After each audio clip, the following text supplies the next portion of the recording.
Hi everyone, আপনারা কি বলতে পারেন ইউনিভার্সের সবচেয়ে রেয়ারেস্ট মেটেরিয়ালটা কি?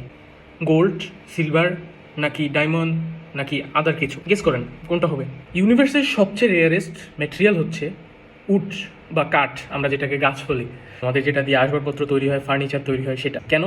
রাতে আমি অ্যানালাইজ করতেছিলাম এই জিনিসটা নিয়ে যে ইউনিভার্সের সবচেয়ে রেয়ারেস্ট জিনিসটা কি। খুঁজতে খুঁজতে আমি দেখলাম গোল্ড বা সিলভার দিয়ে পুরো প্ল্যানেটই আছে। ডায়মন্ডের প্ল্যানেটগুলো রয়েছে আমাদের ইউনিভার্সে। একটা ফুল প্ল্যানেট সেটা হচ্ছে পুরো ডায়মন্ড দিয়ে মেক করা, একটা ফুল প্ল্যানেট গোল্ড দিয়ে মেক করা। আপনি যেহেতু গোল্ড, সিলভার, ডায়মন্ড এগুলো মহাকাশের থেকে যেই গ্রহ নক্ষত্র এগুলোর পৃথিবীতে পড়ে এবং যার মাধ্যমে এগুলো পৃথিবীতে অ্যাভেলেবেল হয়। এবার আসি কাঠের বিষয়টা। কাঠ কেন রেয়ারেস্ট? কাঠ শুধু পৃথিবীতেই আছে, কারণ পৃথিবীতে লাইফ আছে, যেখানে লাইফ থাকে, কিন্তু পৃথিবীর বাইরে কোথাও লাইফের এভিডেন্স এখনো পাওয়া যায়নি। হ্যাঁ, এখনও মানুষ এক্সপ্লোর করছে যে খোঁজার জন্য যে পৃথিবীর বাইরে কোথায় লাইফ আছে। আমাদের মিল্কি ওয়েতে এখানে আপনি অনেক ধরনের প্ল্যানেট পাবেন, অনেক ধরনের গ্রহ নক্ষত্র রয়েছে যেগুলো গোল্ড দিয়ে মেক করা, সিলভার দিয়ে মেক করা, ডায়মন্ড দিয়ে মেক করা।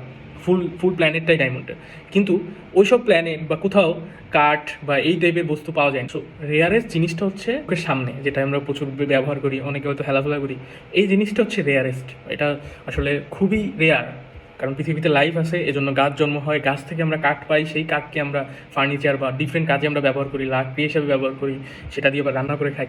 সো এই একটা ইনসাইটফুল একটা থট আসলো আমার মাইন্ডে। সো আপনাদেরকে জানাতে পেরে আমারও ভালো লাগছে, তো এই জন্য ভিডিওটা করা। তো ধন্যবাদ। যদি নতুন কিছু জেনে থাকেন অবশ্যই এই চ্যানেলটাকে সাবস্ক্রাইব করবেন।